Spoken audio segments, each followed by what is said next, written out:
Welcome to the Billion Andrew Tree, but that doesn't matter. Mate, listen, after the last episode, I went on the internet and I started looking up stuff. And did you realize there are like 200 governing bodies in the world, which is just governments, and they all have agencies, and they all have about 16 agencies, each one of them. And we went so much into politics last time, and I'm like, dude, are we on the list? Because people will probably listen and be like, putting us on a list. And right, just the United States itself has roughly around 18 agencies, which 4 of them are international bodies of monitoring people. It's absolutely insane, man. And I think we might be on the list, man. Dude, like, you just woke me up to tell me that? Jesus. Yeah, man, but you know... Of course we're on a list. We're probably on a list, man. I'm on a list for, like, other reasons, probably. But still... If you couldn't tell, the current my idea was like governing bodies, and I have a list. Oh no, they're not just allowed to have a list. I need to have a list. All right, so this is revenge, is it? We're putting them on the list. We're putting them on the list. No, we're telling the world a list of 10 governing bodies that are international, and there's full spies, and it's insane, man. It's absolutely insanity. Have you been like not sleeping again? No, I've been sleeping. I've been sleeping, but this is me after sleeping and waking up and being like, dude, am I on the list? Of course we're on a list. Everyone's on a list, man. That's the great thing about the modern era. Everyone is on a list. So now that we're on a list, let's put them on a list. Yeah, that's what I'm saying. Like, are we going to rate these in like order? Are we going to rate these in No, they're not in order, but I just looked up international bodies and what agencies operate outside of their own borders. See, when I looked up international bodies, I got something very different. Oh, dude, like, ease up on the porn, bud. That's how you know the algorithm's predicting your thoughts. You know? But as I said, there's 18 bodies that work outside of the United States alone. Oh, wow. Well, the most famous ones, I put them on the list because I thought, they're obviously have to be on the list. But... So this is the list of people that you should be most paranoid about spying on you? Yes. Awesome. Yes. Awesome. Yeah. So if you're not paranoid before this episode, you should be, because they're watching. They're all watching. They're watching us all the time, man. All the fucking time, man. It's insane. Can they tell, like, I'd rather be asleep right now? Can they tell? No, Billy, you're not allowed to be asleep. You have to get psyched with me, okay? So, this is no order. This is nothing. This is just a whole bunch of international bodies. And then I have a special one for the end, which is going to be like a whole thing about it because it's insane. Okay. The last one is insane, and I'm going to go into depth into the last one. So if you're curious about that one, either skip 30 minutes ahead, which don't. It's not good for the algorithm. It's not good for the algorithm. But here's, did you ever hear of the NSA? Of course. The National Security Agency of the United States. It's a U.S. Department of Defense body, which is run by the United States Department of Defense. Mm-hmm. You know which year it got founded? 2004. No, 1952. 1952. 1952. It was founded to monitor signals, as in intelligence signals. Oh, yeah, of course. Cybersecurity, more recently, code breaking and mass surveillance. Yeah, they've always been kind of interested in that. The NSA back in the day was mostly focused on, like, decoding Soviet transmissions and stuff like that, wasn't it? And then it turned into mass surveillance, because why wouldn't you? In order to actually get access to this, you have to have the top secret clearance access, right? So it's like the highest end, sort of, only the president and 20 other people are the highest end bracket that get access to all the documentation they do. It's still active, and it's largely active within the borders of the United States, but we know American bodies that never stay in their fucking lane. That's very true. Yeah. They still haven't pardoned Edward Snowden yet, have they? Snowden? Yeah, the guy who revealed that the NSA was spying on everybody back in the day. Did they partner with them, or did they lock him up? No, he worked for them, and then he basically told everybody, hey, they're spying on all your shit, including, NSA agents were spying on their ex-wives, that kind of shit, I mean, why would you use government funds for anything else? Yeah, it's true. But, everything you send through Google, everything you send through, non-secure mail, everything you send, across... They can get access to that. Yeah, they can, legally, in the United States, without a warrant, really. They have warrants, but it's like a rubber stamp thing, and they're just like, yeah, sure, whatever, you can look up your ex-wife, that's cool, just, Stop sending dick pics to, like, you know, her boyfriend or whatever. You know. So next one on the list. This is you. You have a special hatred for this one. Do you want to guess which Is one? it the CIA? No. Is it MI5? No. Is it MI6? No. I thought you were going to get this one from the No, I beginning. did not. Mossad. Oh, Mossad. Israel. Yeah, I do have a special hatred for those guys, yeah. You know which year they got founded?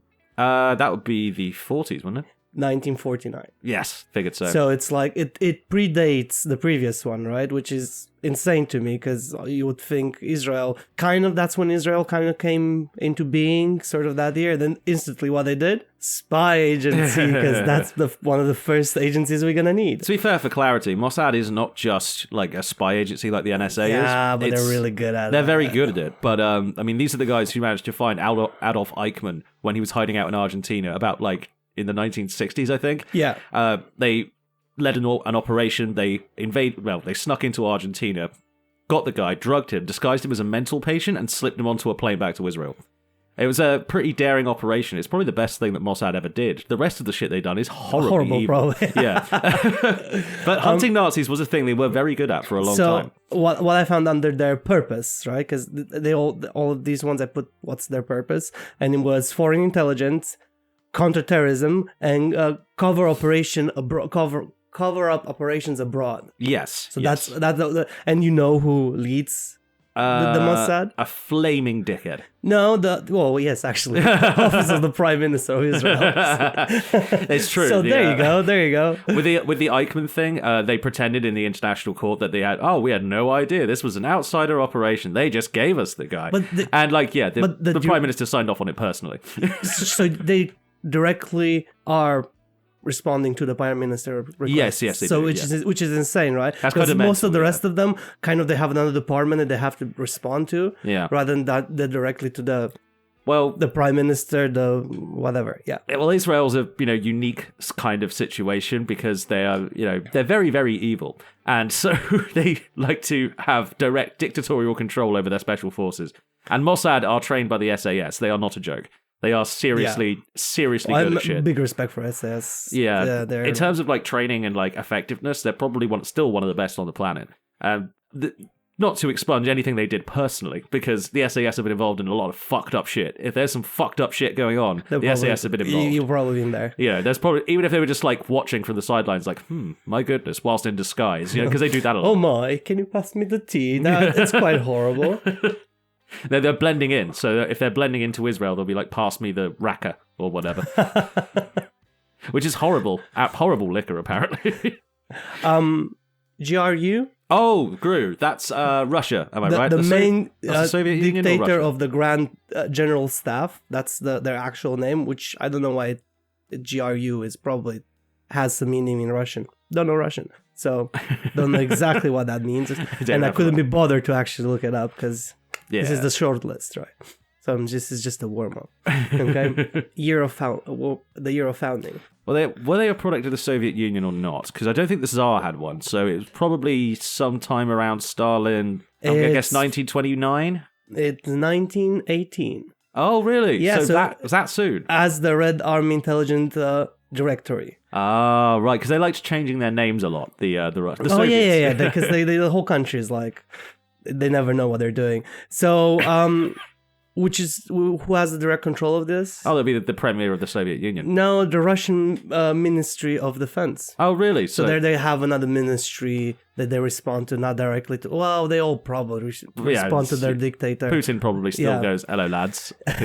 Can you go get these guys for me? Thanks a lot." It's like, dude, we've got no supplies. Yeah, go on, do it anyway. We don't have any more manpower in the country. You have to close down the borders in order to keep it going. But I sold my kidneys to keep this department going, sir. I've only got a dialysis machine now. Dialysis machine, you say? Those sound expensive. Can you look over there?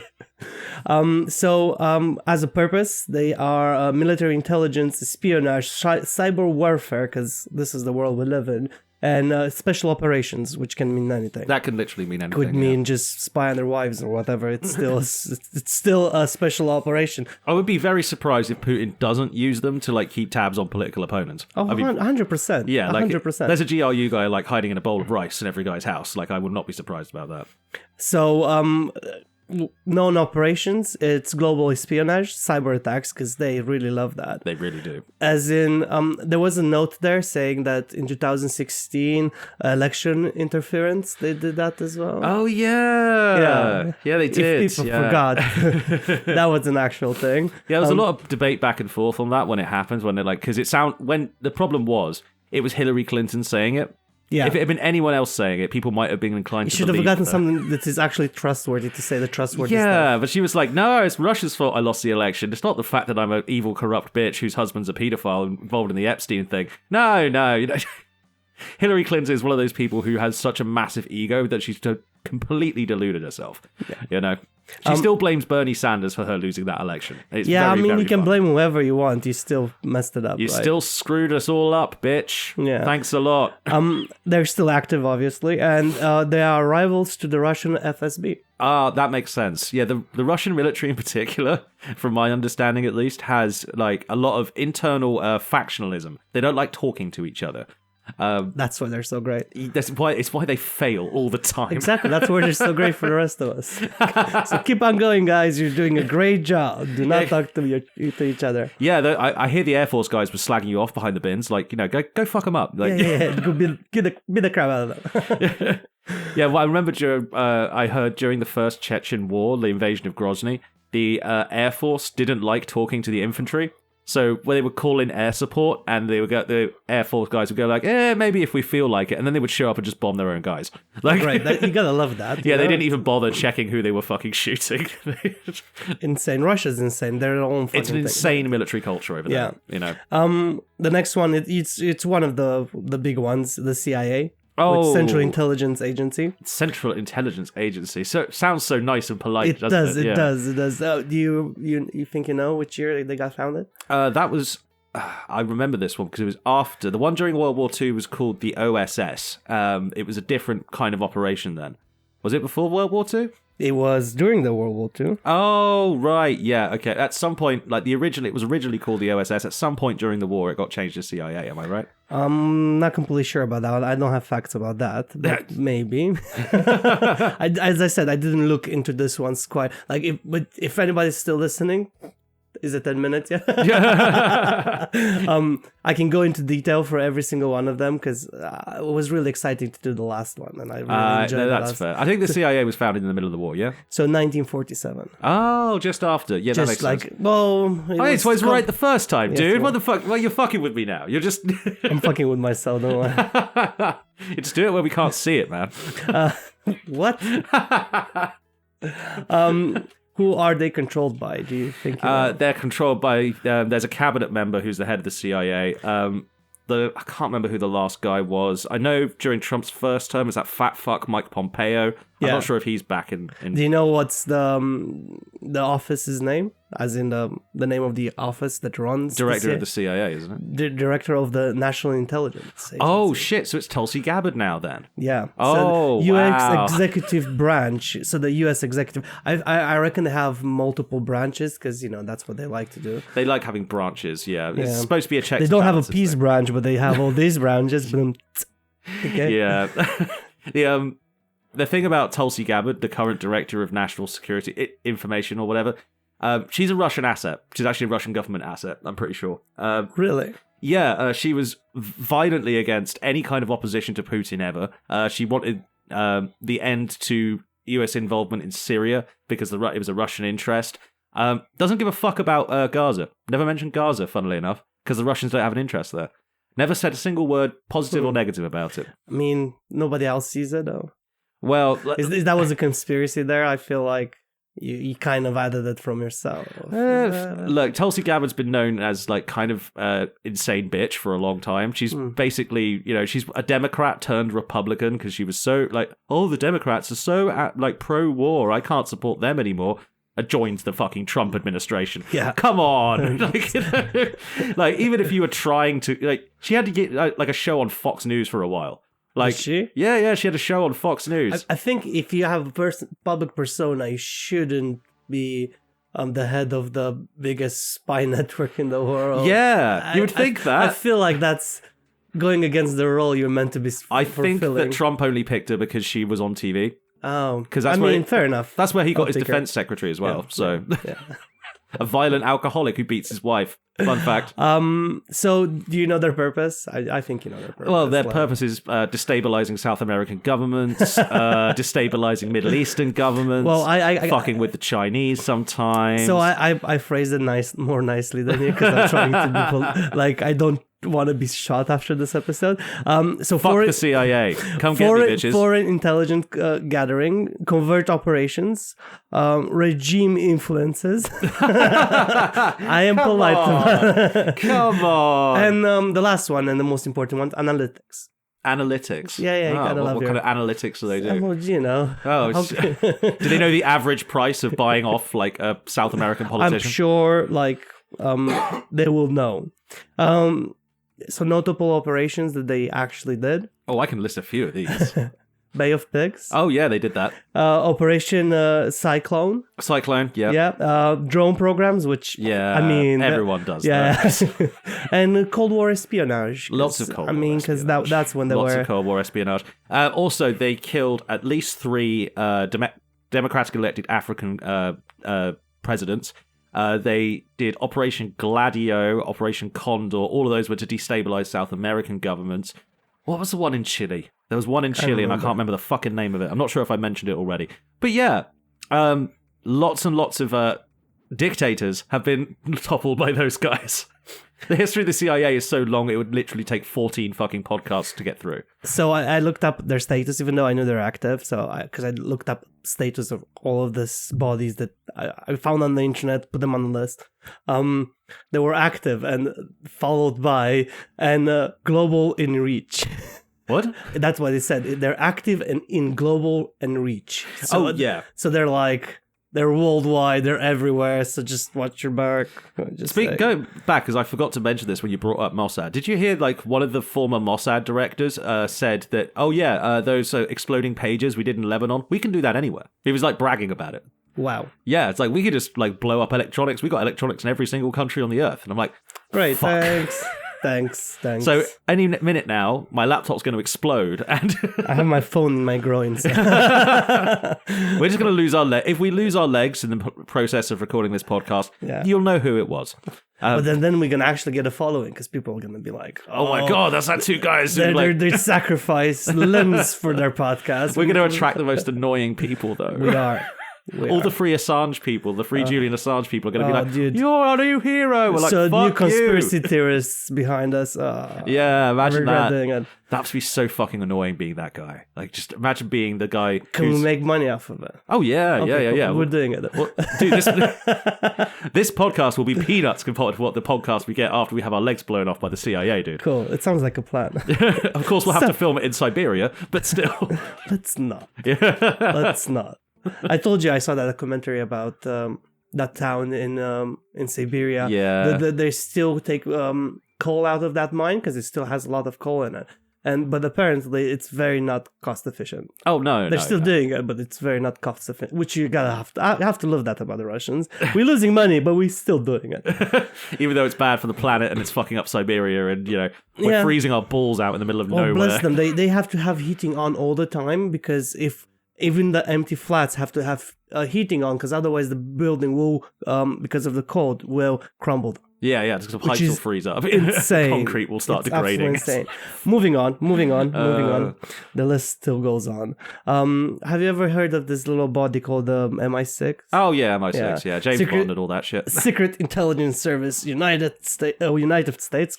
Kingdom. Okay, a year of founding. It was after the Second World War because it was SOE before that, wasn't it? Well, I don't know what it was called before, but it was founded in 1909. Oh, right. But I thought it was the SOE that I guess that was just a unique World War II thing. Probably. Yeah, maybe that's a MI5 I'm thinking of. They like to keep the names slightly. It's military intelligence 5 and military intelligence 6. That's what it sounds. So basically, they're trying to hide what they do and be less sort of fucky with it. They're trying to be less obvious than the Americans. Well, because they're it's almost like it's a spy agency or something. Yeah, trying to be subtle. So their direct control of them is the UK Foreign, Commonwealth and Development Office, because we have to put all those names. Is that underneath the Foreign Office or? So the Foreign Office, but the full name is the UK Foreign, Commonwealth and Development. That's weird, because I would assume they would be under the Ministry of Defence, but I guess not. Yeah, well, they don't want to have to do anything with them. They're like, no. Yeah, like to be fair, the Foreign Office budget is a lot bigger than the Ministry of Defence budget. So, but their main purpose is it's foreign intelligence collecting and counterintelligence operations. Which could mean anything. Which could mean lots of shit, yeah. I know that they were somewhat involved in a whole bunch of assassinations of former Turkish dictators or something like that. Yeah. I can't remember if that was MI6 or MI5. You see, this is why they do it, man. Because you don't know exactly who. Yeah, exactly. And they're like, "Oh, it wasn't me. It was the other guy." The one number down. Go 5 offices down from here. It's like his door's just over there. Like, take the shot. In order to get access there, you have to get the level of classified access.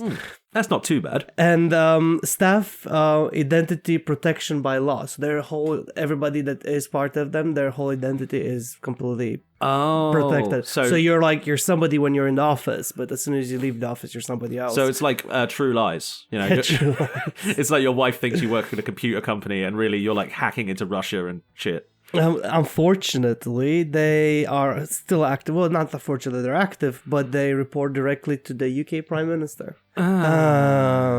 Well, to be fair, I mean, Keir he's Starmer... a cold noodle, so they're probably just sitting in the office doing fuck all. Oh, yeah, they're probably like, oh, yeah, we told that twat Starmer that we were going to go do this, and we're just, like, in Marbella, you know? I'm going to Malaga, mate. We're going to Malaga for some cocktail. Yeah. So notable operations they had was Cold War espionage.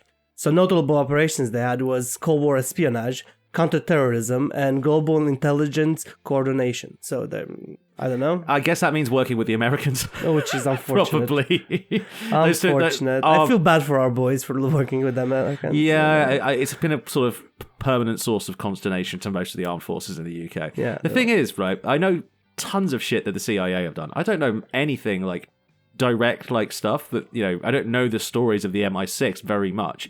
Like, yeah, I don't. They're foreign spying agency, man. You're not meant to know this shit. Yeah, but the CIA, there's tons of shit about them. Like, yeah, because they're not good at it. Yeah, you're probably right. They also the mass propaganda that America machine is. They want you to know so you can fear them. Where our guys are like, no, we're just in the back here. Don't mind. Yeah, don't we're just here. They're just, you know. Whoops! A few Irish dissidents have disappeared. What a shame. Well, yeah. I imagine they were up to some fucked up shit in Northern Ireland. Probably 100%. They fucked up that country so much. Yeah, it's insane. Yeah, it's absolutely insane. Yeah. Moving to the next one because we're gonna get sad. DGSE. Is that like G4S? No. So this one's a mouthful. Director General of External Security, France. Oh, that's the French one. Yeah. I wonder what they do besides eat cheese and baguettes. Well, I'm going to tell you, because you're probably not going to know that. Because, again, they're really good at their job, because they don't get too much about them. So, founded in 1982. 1982, yeah. Interesting. Yeah, so it's like... It got rooted during the Second World War. Like everything else. Yeah, it got rooted during the Second World War as a residence intelligence agency, where because you know they were kind of overtaken by the Germans, so they kind of they weren't doing anything before that. That's but this is their modern form, which was actually put on paper in 1982. I imagine it was probably because. I think it was after the 60s or the 70s or something around there. The French had, they basically overthrow their government every few generations. I mean, why wouldn't you? Yeah, exactly. It's fun. But I think it's like the difference between the 4th and the 5th Republic or the 5th and the 6th. I can't fucking remember. French people, I don't have any respect for you. Don't leave comments. Or leave comments. Yeah, so from my mind, I think they rename the government agencies every time the government becomes a new republic with a new system or whatever.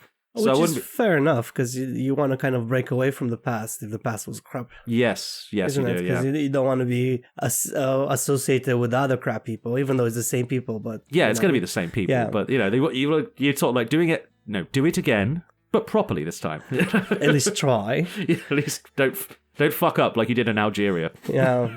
So they're directly under the control of the French Ministry of Armed Forces. Their main person is foreign espionage, of course, counterintelligence, and cyber defense. Because, everybody has to go on the cyber defense sort of thing, Plus, it's really important when you have nukes to have good cyber defense. and it was funny because I wanted to keep it sort of brief and not to actually get involved in every little thing they did. And I just put it under the little categories, and then they especially operated in Africa, Middle East, and Europe. Oh, they were everywhere. They didn't really mess with Asia that much. Well, here and there, little bits and bobs, but I'd be amazed if they weren't involved in the wars in French Indochina, to be honest. I'm sure they were, but they weren't that notable, and they didn't give up that much information. As in, they didn't put it out there as much. It's probably some out there, but not as much that you could just find at a glance. As I said, this sort of list was just everything on a glance because I focused on something else. Well, to be fair, if the French did have highly trained intelligence operations in Vietnam, you would never fucking know it because they kept screwing up. Yeah. Obviously, they're still active, and they're known to work really closely with the French military. So I think it's the only one on this list that the military and their foreign espionage company works directly with them. All right, let's go into Asia this time. Oh. MSS. China. Ministry of State Security. China. Yeah, see, of course they give it a fucking Orwellian name. Bloody hell. So it was founded in 1983. So quite recently. China's been going through its own fucking things. Yeah. But 1983, that would be when Deng Xiaoping just took over, and he was modernizing and recapitalizing the entire country, making it less of what it was, but also more stable to live in. Yeah, well, it's not really. Have you seen how their buildings are collapsing? Just start working on your buildings, mate. So the direct control of them is the State Council of the Republic of China, which is their whole the People's Republic of China, to be more precise. More technical, yeah. As if Taiwan counts. Yeah, oh, wow. The purpose is counterintelligence, political security, which basically means if you don't agree with us, we will shoot you. Foreign espionage and cyber operations, because of course. That's interesting. So they do the inside and the outside game at once. I suppose China's a big enough country you could probably do that, but damn, that's a lot of work for one agency. They must have their work cut out for them. They probably have a second agency, which I couldn't find anywhere. Yeah. Yes, because I was looking to see internal politics and external policy, and I got down a stupid rabbit hole, and I'm like, I'm not going to finish this episode if I keep on going, so I kept it simple. Fair enough, yeah. Which I can go in more details if anybody comments. No, it's fine. I just need somebody to comment to tell me what they want. So known for industrial espionage, which... Industrial espionage? That is very internal. It's the only sort of one that I found for industrial espionage. I think in America there was an agency that I can't remember its name now, that they do industrial espionage as well, but they're not as known. And global influential operation. Global influential operations. Yeah, so they go around and they kind of influence people towards their way of seeing things, as in markets and shit. Oh, so it's like, what do you mean you don't want cheap shit? My man, I can build you whatever you want, Hey, want to buy some speakers? But here's the thing, right? If you go in China, right, they have this, it's like a supermarket, but the whole place, it's absolutely massive, right? You walk in there, you get a map, a literal map, because it's kilometers long, this building, and you can find everything that you ever want to buy. Nice. And there's these little shops that have they sort of have examples of what they can build for you, and you go in there, you walk through this thing, which probably takes you about 3 days to find the things you want, or you know exactly what product you want and you want to start selling, and you go to them and then you negotiate a price per unit, and then price per 1,000 units. It's a whole thing, and people go out and they make a lot of money out of this. So you could basically just walk in there, with a vague idea of what you want your business to sell or whatever, and order, okay, I need 1,000 of these things, and I'm going to sell them in, Nairobi or whatever. Yeah. They put your brand on it. They make it whatever colors you want, whatever shape you want. Let's say you want speakers. Because you said speakers, all right. You want speakers, and you want them dildo shape, and you want the sound to come out of the balls, and you want them all to be pink, and just write on it, Big Billy. And then they can make that for you right? And then they're gonna give you a price for 1,000 units, and then that's your product. All right, pack this Big shit up, Billy dude. speakers. We're going to China. I'm doing this. This is going to be fucking awesome. We're going to film this. Subwoofer Put in the on head, Instagram. so the head will move quite literally when the bass goes. It's exactly. It's like raving along with you. Yeah, exactly. Exactly. Right. Yeah, this needs to happen. This needs to happen, dude. We're going to fucking China. I'm sorry. We're going to start a business. That's going to be our first This is our last podcast. Adios, folks. No, that's our first merch drop. This is actually a plug for our merch. First merch drop.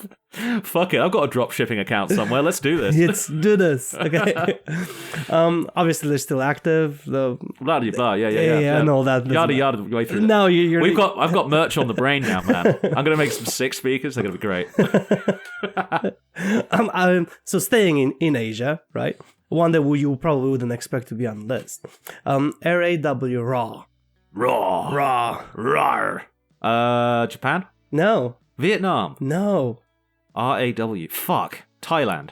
No. I'm striking out here. Research and Analysis Wing in India. Oh, I found it cool India. because I thought, you don't really hear much about India. No, you really don't. Like, Yeah, in so terms of like secret analysis, like, what did you say? Research and analysis weaponry? Wing. Yeah. Just wing. It's just a wing in a building. They're so small, they didn't even get their own building. I can't even remember what last time India fought a war with anybody. I mean, I know they have like border beefs with Pakistan all the time, Yeah. but That's it just- a war. is it- That's a war that's going on right yeah, now. I suppose. But calling it a And war also they is a bit- send support to Russia, which I don't respect. Oh yeah, that's true. They do. Yeah, I don't respect them for that. Cringe. Yeah, I Cringe, know. India. I know. I shouldn't really.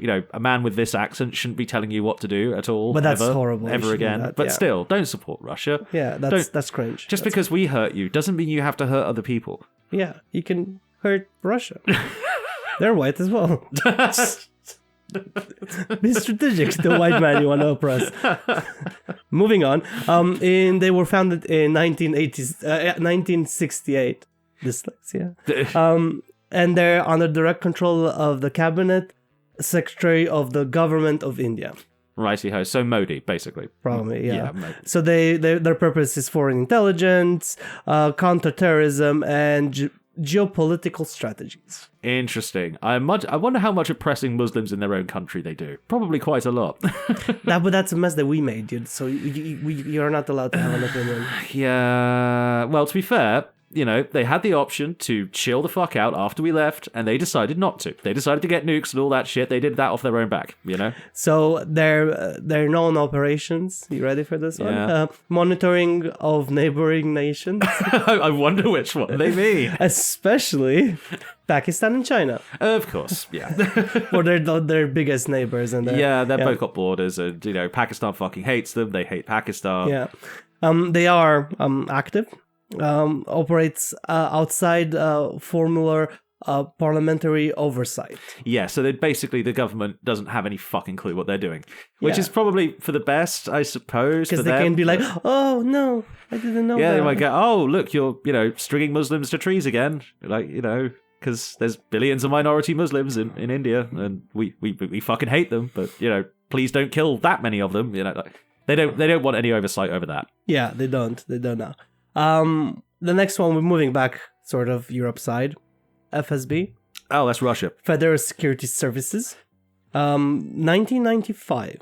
Yeah, because it's They're the successors of the KGB. Okay, you wanted to say it. Would you like to say it now? They're the successors of the KGB.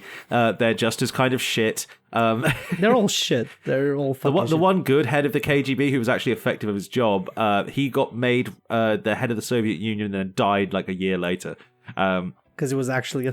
He was actually pretty good at what he did, but good in like relative context to the Russian security apparatus. They're never particularly competent. No, they're not very. But obviously, they're directly controlled by Putin at the moment. The Russian presidential administration, it says, which is basically Putin. The purpose is domestic intelligence, counterintelligence, and border security and political control, which I loved that it was added there. Because when you look like about political control, so that means... Disappearing dissidents, chopping their heads off, throwing them out of buildings, so that it's kind of shit. insane, right? There's I can't remember, there was an old Russian joke, but it's just like, that there was like a suspicious looking building that only certain men went in and out of, and just like, oh, where does that door lead? Siberia. What? So they're comparable, as in what their purpose was. They're comparable to the FBI, but with a bigger emphasis on border surveillance. Yeah. So they care for people that come in and go out, and people in those countries right next door, just in case they need looking at. Just in because case. you never know, man. You have to look after these people, man. They don't know what they're doing. It's called preemptive spying. It's fine. Preemptive assessment of threat. I'm sorry. That's it. And just to have a last one part of the list. The DEA. Oh, the Drug Enforcement guy. The Defense Intelligence Agency, actually. Oh, that's how they're. That's an I, not an A. DIA, sorry. Yeah. Oh, yeah, I didn't... Okay. You've been watching Law and Order again. I have. I love Law and Order. It's fucking bullshit. 1961, the year they were founded, and they're... This is Russia again. No, it's United States of America. DIA. DIA, yeah, Defense Intelligence Agency. What? Oh, okay. Don't mess with my list. Make your own lists. Why are you not making lists, Billy? Make a list. 1961, U.S. Department of Defense, Military Intelligence and Global Threat Assessment. So they're pretty shit at their job, basically, what they're saying. Very shit at their job, Overseas defense attaches and strategical military data analysis. Right. So looking at the data going, yeah, it's fine. And then just like handing it off to the And then DOD. something happened yesterday. About 10 years ago yesterday. Yeah. Oh, I think there's some planes. They might be coming a bit close. But... We're not going into that. They're active and they complement the CIA. So they work together as a... So that's basically that's the CIA's dick in the military, basically. See, like they can put as many like smokescreen layers between themselves as they want. I mean, it's obvious that they're all still, they all still share information, especially now. Cool. But now moving to the actual part that I'm excited about, and you probably haven't heard about this one, or if you did, I'm really fucking surprised. We'll see. My knowledge on this is spotty, but we'll see. Well, have you ever heard of Room 39? No. Yes. I'm so happy you didn't. My time is now wasted. What is Room 39? So to understand Room 39, it goes all the way back to 1970, right? North Korea. Officially, the Democratic People's Republic of Korea, whatever. Yeah. So the department was founded by their supreme leader, back then being Kim Il-sung, right? Yes, the first one. The first one. So they're probably the most clever of the three of them, let's be honest. At the time, the country was facing severe economic pressures. Really? North Korea? Severe economic pressures? You're ruining my script. I'm so fucking shocked. Sorry. You're ruining my script. Isolationist policies and the decline of the Soviet Union. So in response to all of that happening, Kim Il-sung created a secret office under the Central Committee of Workers' Party of Korea. Why do they need such long names for things? Because they're pretending to be communist. Yeah. And its simple job and purpose was to make money. Pretty much just make money, because they didn't have their I think it was a yen or some sort. I can't remember what their coin was back then. It had zero power. It had no pull. Their money was worth nothing. How are you going to make money when your money can't make money? Right. You get dollars. Yes. You get gold. You get yourself ingrained in other people's industries. Interesting. Okay? Officially, if you're in North Korea, you don't know about Room 39. Wow, there's a lot of stuff you probably don't know if you're living there. The name of it wasn't actually published anywhere, but it's called the Room 39 because it was in Room 39 at that time when it got founded. Right. So all this info comes from people that deserted North Korea. So all this information, and also espionage companies, right? So they're like all the big. But their main goal was to make money. Yeah. So purpose and mission of the room was to secure hard currency. I'm not even joking. That was their whole purpose. Wait. Make money. I'm sorry if I'm jumping the gun with this, but are you saying that Kim Il-sung, the founder of North Korea, created a department of being pirates? pretty much. Yes. It goes more insane than that, right? Oh, please. So the room 39 when I say the room 39, I'm not referring just to a room itself. I'm actually referring to the body, which is room 39. It reportedly directly to the supreme leader. First was Kim Il-sung, then it was Kim Jong-il, and then it's now Kim Jong-un. Yeah. Fucking all the mental people, yeah? And it's believed to manage the personal funds of the family. So they were not making money for the country. They were making money, and they're still making money to this day for them only. That's hilarious. Yeah. They got privateers. They are a fucking monarchy. So the key sort of things that they use this money from is nuclear weapon development, military programs, and elite privileges. Oh, so that's why Kim Jong-il or Jong-un, whatever, has like really nice like suits and shit. Yeah. And all the rest of the North Korean officers look like shit. And they're all like wearing oversized hats.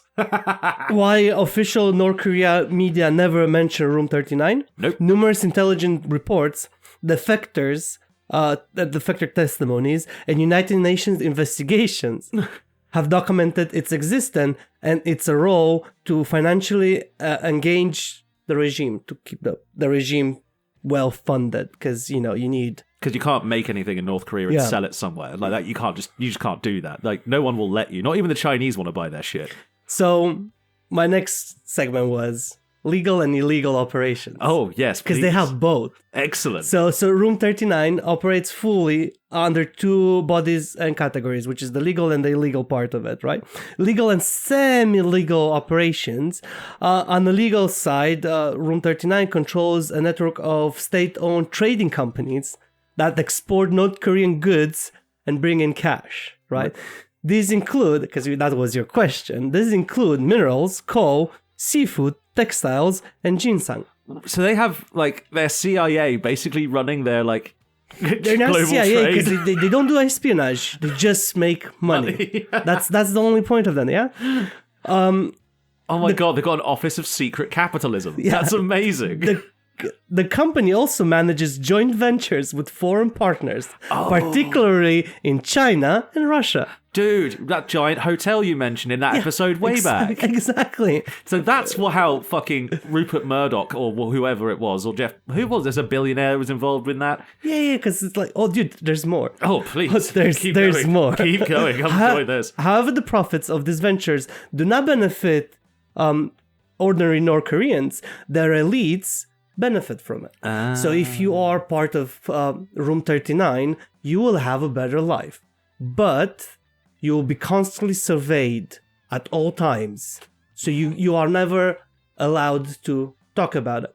A slight mention there, because I looked into it and I'm like, aren't these people talking to each other? They are not. Because if you are in charge of trading companies, you only do trading companies. And if you are in charge of counterfeiting and giving it away, you're only in charge of that. I see. Okay, so moving on to the actual illegal operations that they do. You ready for this one? It was insane and I couldn't believe it. One of the most notable one was counterfeiting the US currency. Particularly, there was an operation which was called super notes. High quality counterfeit $100 bills that were just introduced into America, and this was in the early 2000s. Really? So it's super recent, right? So it's probably still floating around in their currency pool. Probably, because I mean it's really expensive to make notes, and I heard stories about America doesn't bother to take like counterfeit $1 bills off the market because it's more expensive to make actual $1 bills. So probably you can still find counterfeit $100 bills on the market because probably it's more expensive. Cool. So they actually used high quality printers, high quality paper, high quality everything to make $100 bills. But wait, if they've got like the ability to make counterfeit money within a government agency and nobody knows that it's counterfeit, why don't they just, print off fucking tons of it and buy loads of shit? Like, no, because they're gonna, obviously if they know it was counterfeit, it would be like extra scrutiny. Yeah, they got caught. So that's fair. Drug trafficking. Oh, of course. Especially methamphetamines, opioids, Oh God. The whole operation they were caught was between 1990 and the early 2000s. Really? Yeah. So it's very recent, man. It's pretty like we were alive. Let's not illegal arms sales. Oh yeah, they of course. especially sell missile technology and to countries that are sanctioned. They can't actually buy. Oh, so we're talking they're selling Iran, missiles. Yeah, exactly. Russia. Yeah, that explains why there's so much North Korean tech showing up on the Russian front lines. Insurance fraud. Oh, really? They do insurance fraud? What, like... where North Korea, front companies, so they have front companies, allegedly, because this wasn't 100% proven, filed false claims with international insurers. So they're like... So filing false claims like, oh, my house burned down. But probably 1,000 houses burned down. Yeah, like, oh... In America. Because Yeah. you have to understand, they don't operate within North Korea. No. They operate internationally because they want the hard currency and gold. Yeah. Because they don't have hard currency and gold in their country. And most recently, cyber crimes and crypto thefts. Oh, of course. So they have a whole network of just doing that because they want money.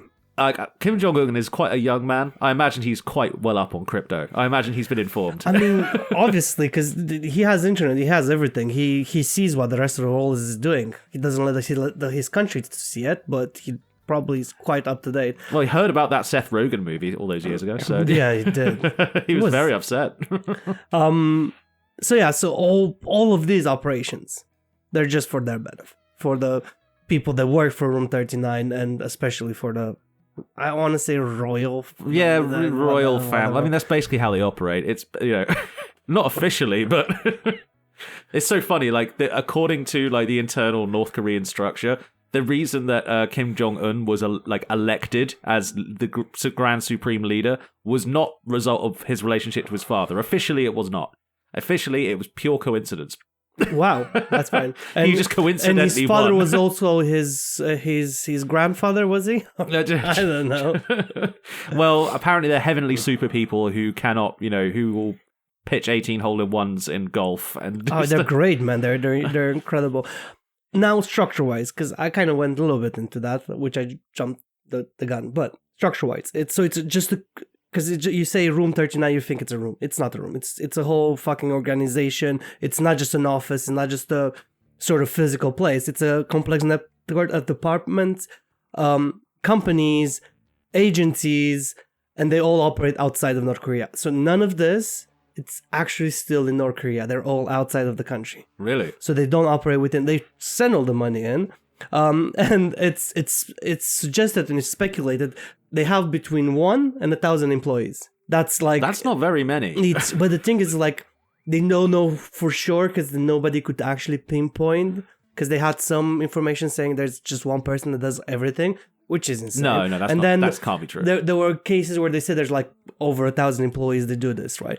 But as I said, you need to understand that none of these people do the same thing, and none of these people know what other people do. So a lot of the Room 39, like, operative guys are probably operating on the assumption that it's just them, like, and they're like the only person who's doing this one job for the government. Yeah, whereas it could be like there's 1,000 other guys somewhere. Yeah. They never meet them. They'll never know. They will never know of each other or anything. It's very smart in a way. Kind of, yeah. Like, I hate saying that about North Korea. I feel sick for saying it, but they're kind of smart about it. Hey, they haven't managed to stick around all this time for no reason. Yeah. So the whole organization answers directly to the Central Committee of the Workers' Party. Stop giving it long names, which ultimately means they directly responding now to Kim Jong-un himself. Yes, is he the head of the party or the head of the state? I can't remember. I fucking don't know, dude. I don't care. Yeah, like, I thought he was just the head of state, but I think he's probably the head of the party as well, because they like to group that shit together. Yeah. So many of the managers, because they have managers, of course, because you can't be a world-known corporation. Yeah. You can't be a corporation without having managers, because it feels like they're a corporation. They're like, they've rivaled the American horrible companies kind of in terms of insane shit they're doing. All the managers come from North Korean intelligence and security officers. Oh, excellent. How nice. So it's like So like the guy who's like sat like running a carpet factory or some shit, like he's just like sat there like scribbling notes behind his desk, and he's just like this really pissed off North Korean like military guy who was like, I joined this to fight the fucking Americans, So for the actual company to function, they operate internationally as Room 39 as we know it, but you wouldn't know their Room 39 if you really need to be up there in intelligence gathering to actually realize it's them. That's why they're still going and it still works. They have front companies, foreign subsidies. Subsidiaries. Yeah, that word. That's a bit of a word, dude. Yeah. You did well there. Yeah, thanks, man. Thanks, Dad.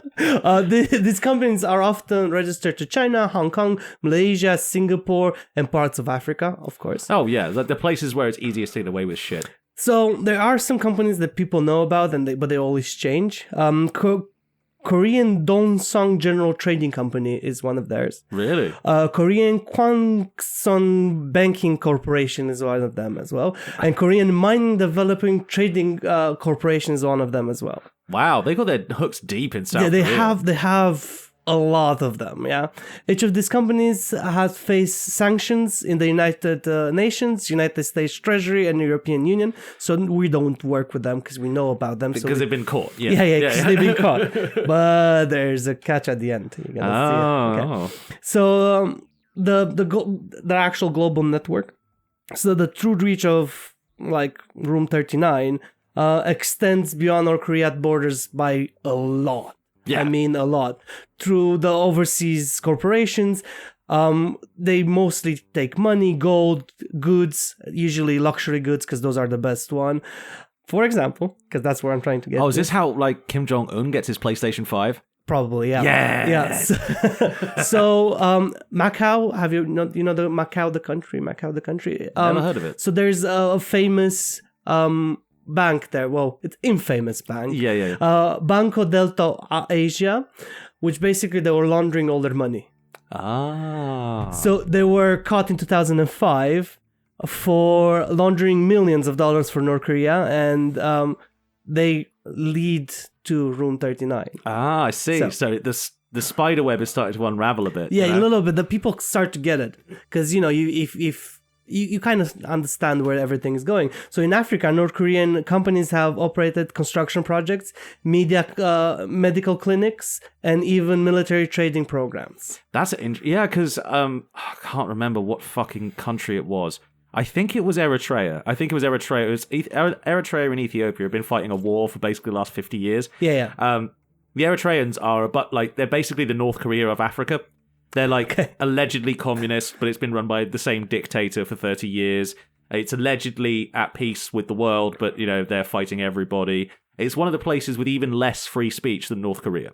Wow. Yeah, like even less. Like, I mean, you can't even whisper. It's a brainwashed, like sort of dead hole of a country. It's a very, very strange place. It's very, very, very, very repressive over there, and like more so than North Korea. Like it's about on the same level. Fuck. It's feel bad for them. It's a lot of people there, man. Like it's a really rich like part of the Horn of Africa, and it's right, it's that bit next to Somalia and Ethiopia. Yeah. Well, I mean, that whole part of the world. Yeah, we messed it up really badly. It got messed up a lot. To be fair, the Eritreans did a lot of it themselves. They, helped. We did help, of course we did, but not quite as badly as we did in in Sudan, for example. That we just nicked. I don't think we ever really nicked Eritrea. Eritrea kind of stuck, to itself, but it's a very, very despotic country. Cool. Moving on. Because it's like they're still... But that explains why they're connected to those guys, because they got the North Korea. Because, there's illegal money to be made, man, so it's like you get your fingers in there. But in China, right, North Korea trading firms continue to operate under new names every single time they get caught, and they're blending legitimate commerce with money laundering. So, they have, an ATM machine, and they're like, just, well, I don't know how to launder money. I stopped giving myself up as I know that. Andre didn't type in how to do money laundering into Google, which Yeah, I do not blame to. you for not doing, because it's going to get some eyes on you. But from what I understand of money laundering, it's essentially like passing it around like shell finance companies until no one knows where it comes from anymore. That's basically it. Until they still get some money out of it. But I imagine that the North Koreans are quite useful for the corrupt Chinese businessmen. Like the Chinese sort of hyper capitalists who want to like hide their money a bit, they probably hide it with the help of some guys from North Korea. Well, we're gonna get there as well. Well, not China directly, but Asia and money laundering. So the most sort of notable 4 schemes, because there's schemes at this point that they make money with. I already mentioned one, which was the Supernote, the counterfeit operation that they did, which was in the early 2000s. Counterfeit $100 bills began appearing in circulations. What we need to understand about dollar bills and American currency, they kind of are everywhere in the world. It's the global reserve currency. It's a global reserve, and that doesn't mean necessarily that they just put it in the American economy. They were out there in Chinese economy, in this economy, in that economy, in Russian economy, because even Russia uses dollars, right? It's the global reserve. They kind of chucked it everywhere. Yeah. They're like, you have $100 bill, you have $100 bill, and then they were all fake. And it all gets circulated into the US, and that's interesting. So they weren't your typical fakes, right? You can look at them like that was a fake. They were near perfect. Get the yellow pen out. They were near perfect. Like printed with high quality paper using advanced technology, as in proper advanced technology. The US investigated, concluded that the only state level actor could have produced this. That's how it led back to Room 39. Excellent. So they found them, and they kind of, went down their thing, and they trailed down to North Korea. So it was like that. Wow, this is some seriously impressive shit. It has to put me back to North Korea. Oh really? No. Yeah. Oh, bad boy. Imagine getting espionaged by North Korea. It's like getting espionaged by Barney Rumble. Next one, which is really notable, is the Pansung drug smuggling case. Whoa. Fuck, that's a lot. In 2003, Australian authorities seized a North Korean ship called the Pangsung, loaded with heroin worth more than $100 million. Nice. The crew and the North Korean operative were arrested.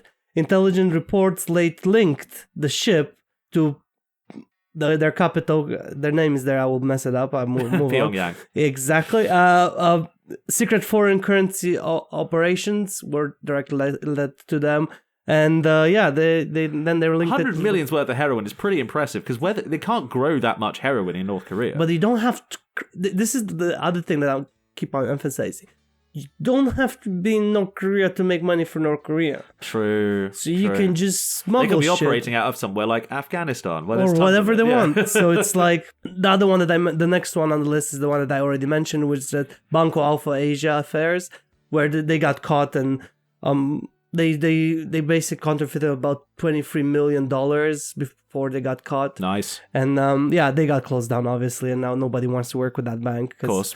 And a big note, it's the Lazarus Group, the hackers. Oh yeah. So they operate for North Korea. Really? Yeah, they operate for, and they did a lot of cyber theft. Are they the furry ones? I'm not sure. I don't think they're the furry ones. But you ready?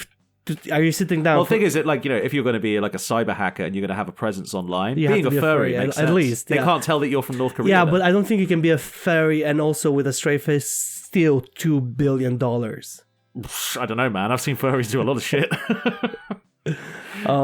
So it's insane. They're just the whole thing is insane. So they play like a central role in sustaining North Korea authorities' system, because they keep the rich richer within the country. Well, yeah, they keep the military everybody leaders and everything in, like, happy. How would you survive sanctions, right, in all this climate? Because you everybody's gonna start sanctioning you and be like, there's gonna be interest from all the other groups we listed. We're gonna sanction this company. So basically, what they do, they just rebrand, restructure, and rotate companies. Interesting. So they take it's very. as you said, a very capitalist way of doing things for North Korea.